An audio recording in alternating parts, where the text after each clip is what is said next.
5 এর 7। তোমরা সুন্দর রূপে দৌড়াতে ছিলে, কে তোমাদিগকে বাধা দিল যে তোমরা সত্যের দ্বারা প্রবর্তিত হও না? যিনি তোমাদিগকে আহ্বান করিয়াছেন এই প্রবর্তনা তাহা হইতে হয় নাই। Hallelujah, hallelujah. বাইবেলে বলছে তোমরা খুব সুন্দরভাবে দৌড়াতে ছিলে, কিন্তু কে তোমাদের বাধা দিল যে তোমরা সত্যের দ্বারা প্রবর্তিত হও না? যিনি তোমাদেরকে আহ্বান করিয়াছেন এই প্রবর্তনা তা হইতে হয় নাই। হালেলুয়া। রেসের মাঠকে আমরা দেখেছি। হালেলুয়া। মানে যেমন জানুয়ারি মাস পড়লে ওই 23শে জানুয়ারি 26শে জানুয়ারি সমস্ত স্পোর্টস হয় স্কুল কলেজে। হালেলুয়া। তাতে একটা প্রতিযোগিতা কমন, সেটা হচ্ছে কি দৌড়ানো, রান। বাচ্চাদের রান 50 মিটার, 100 মিটার, 75 মিটার দৌড়েছে তো নাকি? হালেলুয়া। এই দৌড়ানোর সময় তোমার লক্ষ্য থাকতে হবে কোন দিকে? ওই সামনে লাল সুতো পর্যন্ত, তাই তো, গন্তব্যস্থল পর্যন্ত। আর যদি তোমার লক্ষ্য ওই সুতো পর্যন্ত, গন্তব্যস্থল পর্যন্ত থাকে, তাহলে তুমি দৌড়াতে পারবে। আর সাইড থেকে যদি কেউ তোমাকে ইশারা দেয় বা কোনো ভাবে মানে অসুবিধা সৃষ্টি করে, তাহলে তোমার গন্তব্য গিয়ে তুমি পৌঁছাতে পারবে না, তুমি তার পুরস্কার পাবে না।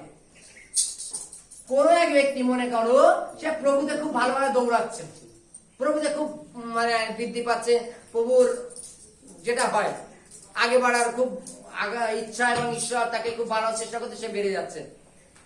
ঝম করে তার জীবনে মনে একটা মানে একটা বাধা উপস্থিত হয়ে গেল। দেখবেন আপনাদের জগৎ ছেলে পেলে মনে করেন, আপনাদের ছেলে পেলে মনে করেন 9-এ পড়ে বা মাধ্যমিকে পড়ে।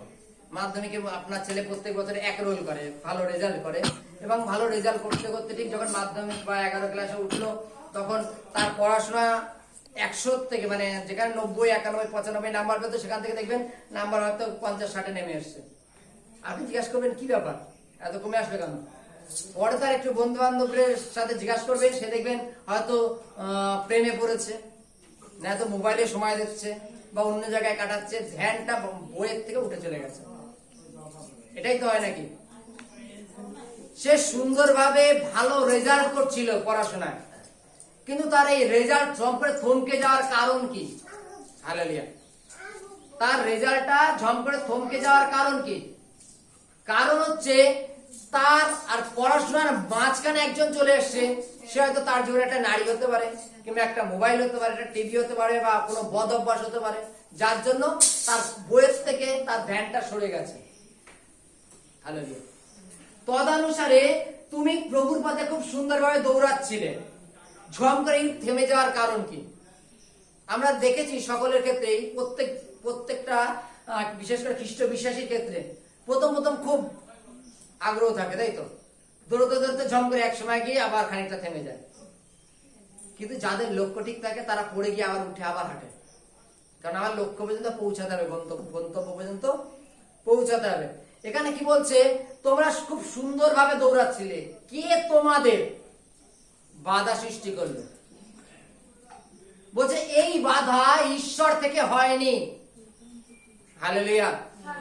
এই বাধা ঈশ্বর থেকে হয়নি। আমরা আরেকবার দেখব। হালেলুয়া। তোমরা সত্যের দ্বারা প্রবর্তিত হও না, যিনি তোমাদেরকে আহ্বান করিয়াছেন এই প্রবর্তনা তাহা হইতে হয় নাই।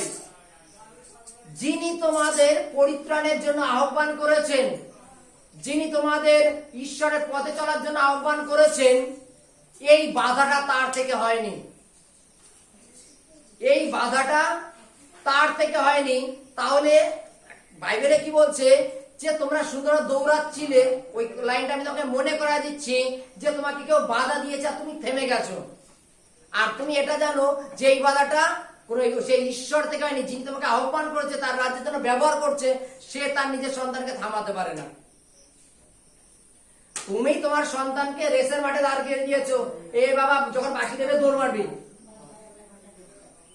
যে মা বললো বা যে বাবা বললো যে বাঁশি দেওয়ার পর দৌড় মারবি, সেই মাই জম করে বলে নাই দাঁড়া দৌড়স না ওদের সাথে, বলবে?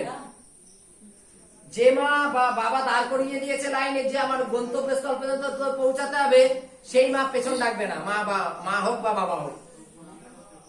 আজকে যিনি আমাদের আহ্বান করেছেন স্বর্গরাজ্যের জন্য, যিনি আমাদের দৌড়ভাগের জন্য নিযুক্ত করেছেন, তিনি আবার বলবেন না তুই আর দৌড়াস না, তোর রেস্ট এই পর্যন্ত স্টপ। যিনি আমাদের মনোনীত করেছেন তার রাজ্যের জন্য, তিনি আমাদের জম করে বলবেন যে তোর আর রাজ্যের প্রচার করতে হবে না, তোর এই পর্যন্ত থাক। যে আমাদের বাধা সৃষ্টি করে সে ঈশ্বরের না, সেটা ঈশ্বর থেকে হয় না। এই ভাবনা ঈশ্বরের থেকে হয় না, কেননা ঈশ্বর আমাদের ধার্মিকতার জন্য নিযুক্ত করেছেন। হালেলুয়া। তিনি আমাদের আহ্বান করেছেন। Hallelujah, hallelujah.